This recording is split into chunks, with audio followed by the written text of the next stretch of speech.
Imagine that an invisible law of the universe is watching you. Your every action, word, and thought is like a seed that will one day sprout. But what if I told you that I burned that seed to the ground, consciously, intentionally, in 7 days? It's not a myth, it's not a parable, it's a personal experiment, after which I stopped recognizing myself and the world around me. But I believe it will change the way you think about karma, success, and the power of choice. Be warned, after this video, your life will never be the same. Have you ever felt that there are invisible threads connecting your actions to your destiny? What if you could cut those threads and see what's left? 7 days ago, I decided to do something crazy. Burn my karma to the ground, not for glory, not out of curiosity. To find the answer to the question, is it freedom or a curse? I've been warned. You're playing with a fire you don't know how to put out. But I didn't listen. And now, standing on the edge, I realize this story can't be taken down with me. It's for you. What you hear will change the way you think about good, evil, and the power of choice. Don't scroll any further if you're afraid to look into the mirror of your soul. Day 1, dawn. I sat in a dilapidated temple on the slopes of the Himalayas, where the walls remembered the voices of thousands of years of prayer. My fingers clutched a bowl of wormwood tea, bitter as doubt. Karma is not a verdict, I told myself. It is only a shadow that can be dispelled. Nearby lay a journal with strict rules for the experiment: to lie without remorse, to take without gratitude, to refuse even a hint of compassion. The first entry: today I will become emptiness. My goal is not meditation, but rebellion. What if karma is just a chain that can be broken? I asked the old teacher. He silently pointed to the river and said, "You can stop the current, but you can't avoid the flood." I didn't realize at the time that this was a warning. The morning began with bitter tea and the strange smell of incense, which I did not like. I refused to help an old man carrying firewood to the temple. His eyes, cloudy like an ash-covered sky, remained fixed on me. His fingers trembled as he fumbled for logs, and a rusty key amulet hung around his neck. 7 days, he whispered in surprise. Exactly how long it takes for the sand to fill the spring. 7 days, he repeated, as if counting down the duration of my agony. I snorted and wrote it off as nonsense. In the evening, when I tried to light the fire, I noticed that the wood was damp, even though it hadn't rained for a week.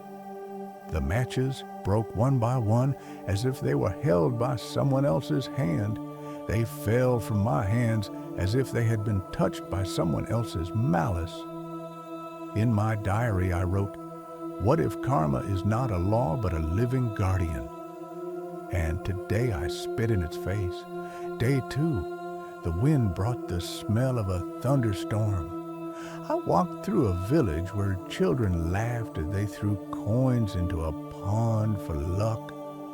The village greeted me with the smell of roasted ginger. The children at the pond were dressed in rags, but their laughter rang like bells. According to the rules of the experiment, I was to steal their dreams. As I took the coins, the youngest girl, she was no more than 5 years old, grabbed my sleeve. "This pond is not for the greedy," she shouted. Her voice cut me like a cold blade. Her palm left clay stains on the cloth that I later found impossible to wash off. Karma doesn't punish, it gives back. I remembered the words of my Zen teacher. "Give it back," her eyes demanded. I threw the coins into the dirt and ran. All night I dreamed of them sprouting black as tar flowers in the ground, of the coins turning into teeth and me spitting them out into the darkness. I awoke with a metallic taste in my mouth. Day 3. I started small. I lied to those who trusted me. I said words that cracked my lips. I screamed inside, "Stop!" But I believed it was the key to freedom. Toward evening, I had a dream. A tree with fruit from the ashes, its roots wrapped around my heart. I met a beggar on the bridge. Her hand trembled as she held out a dried lotus. "Take it if you want your sins to bloom." I threw the flower back into the river. She laughed. "You think the water will wash away your footprints? Rivers remember too." By evening, I was sick. Fever, delirium. Half awake, I saw myself from the outside, a man digging a hole in his own heart, and around me thousands of voices. "Every lie is a stone in that pit. Soon you won't get out." The beggar on the bridge wasn't as blind as I thought. Her eyes were the color of cloudy amber, and she had a tattoo on her wrist of a snake eating its own tail. "The lotus died because you took away its right to bloom," she said as I threw the flower into the water. By late afternoon, my fever had risen to 103. I spent 2 hours trying to search the internet for symptoms. The connection dropped even though the charge was 78%. A message flashed on the screen. "You are not ready to see the truth." Day 4. I awoke to silence. Even the birds avoided my hut. I went to the river to wash my face. The water at the bank was black, as if ink had been spilled in it. "Illusion," I whispered. But when I scooped up a handful, there was thick tar in my palms. That was the first sign. An entry appeared in my journal. What if karma isn't a law, but a living thing, and it's looking at me right now? The black water in the river smelled like burnt sugar. A local fisherman passing by said, "It's because of the mines in the mountains. The metals oxidize." But when I showed him the tar on my hands, he crossed himself and walked away, muttering, "The spirits of the river are angry."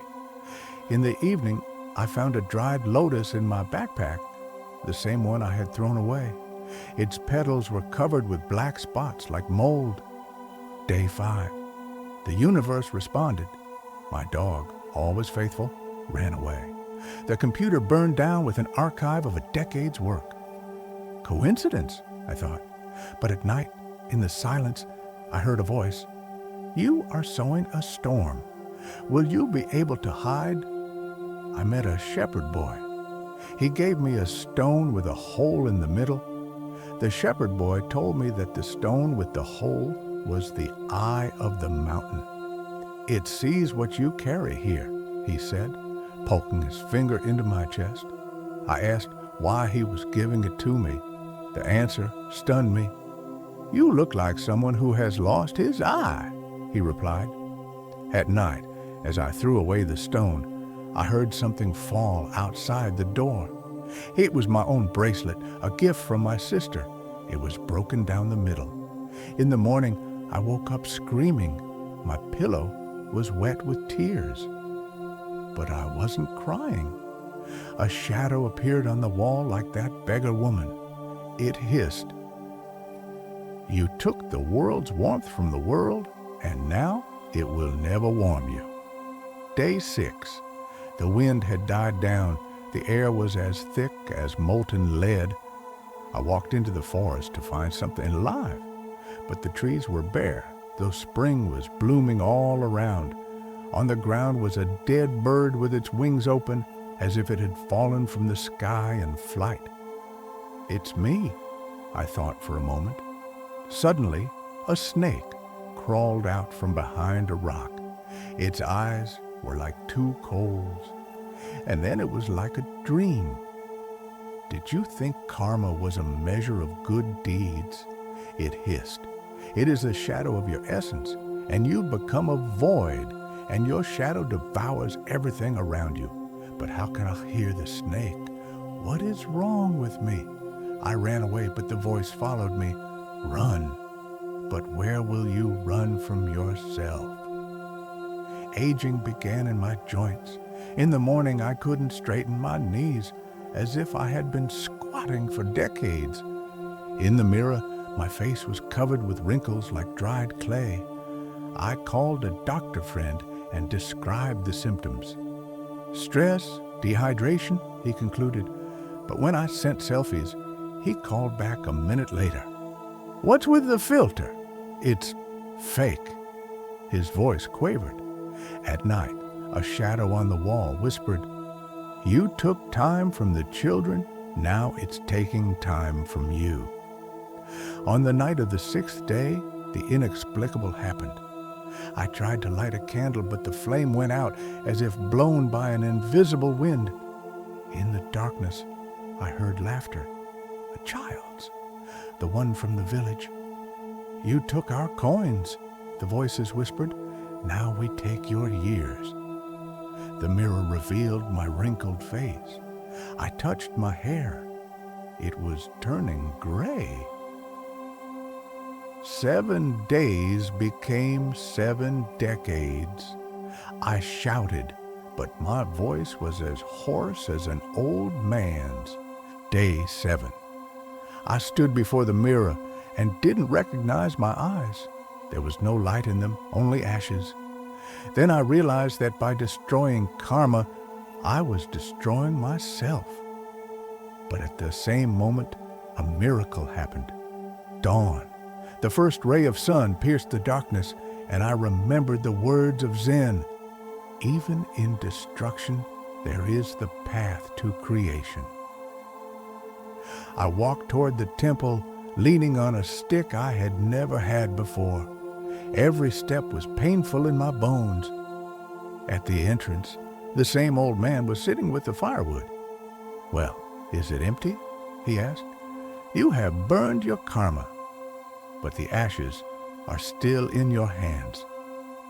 He pointed to my palms, which were covered in black dust. Karma does not punish, the old man whispered.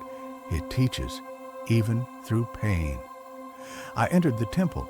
The Buddha statue I saw every day was now staring at me, eyes closed. Why did you turn away? I shouted, and then I realized it was me who had closed my eyes. I fell to my knees, and the ash from my hands mixed with my tears. Suddenly, a ray of sunlight broke through a crack in the dome. It fell on the statue, and its shadow fell on me like an embrace. Destruction is part of the journey, I thought. Suddenly, I heard a gurgling sound. The spring in the temple was gushing from a crack in the floor that had not been there before. The water in it was ice cold, and it washed over my hands, washing away the ashes. I scooped it up, clear, cold, alive. Karma cannot be destroyed, I said aloud, but it can be reborn. The water glistened in my palms, and in the reflection, I saw my face again, young, but with eyes that know the value of every seed. And after washing my hands, I felt warmth coursing through my veins. The Buddha statue, it turned out, had always been without eyes. They had been hollowed out by vandals. But at that moment, I saw light streaming from the empty eye sockets. I wrote in my journal, Karma is not fate. It is a choice to see the darkness or to ignite the light within. When I left the temple, the trees were in bloom. The bird I had seen dead was singing on a branch. The old man with the firewood was gone. Or was it not the old man? Maybe he had just come to teach me one last lesson. Burning karma is like pulling out the roots. But new shoots can grow stronger if you water them with light. Now you know that karma is not a cage. It is a garden where we plant the seeds of thoughts, words, and deeds, And even if the weeds have overrun it, you can always start weeding. And if you had 7 days to reset your karma, where would you start? Your choices will be the compass for this channel. Like it if you believe that even ashes can be fertilizer for new growth. Your like is not just a click. It is a signal to the universe that these stories matter. Subscribe. There are secrets ahead that even ancient sutras are silent about. And remember, every step you take already changes the patterns of karma. Do you remember the stone with the hole in it that I threw into the abyss? I found it on my doorstep today. It was lying in the sunlight as if waiting. Maybe your rocks will make sense soon. See you in the next video, and now it's your turn. Check your rocks, maybe they've started talking too. This story is a cautionary tale, not a how-to guide, but know this: even in a fall, there is the power to rise. See you again, friends.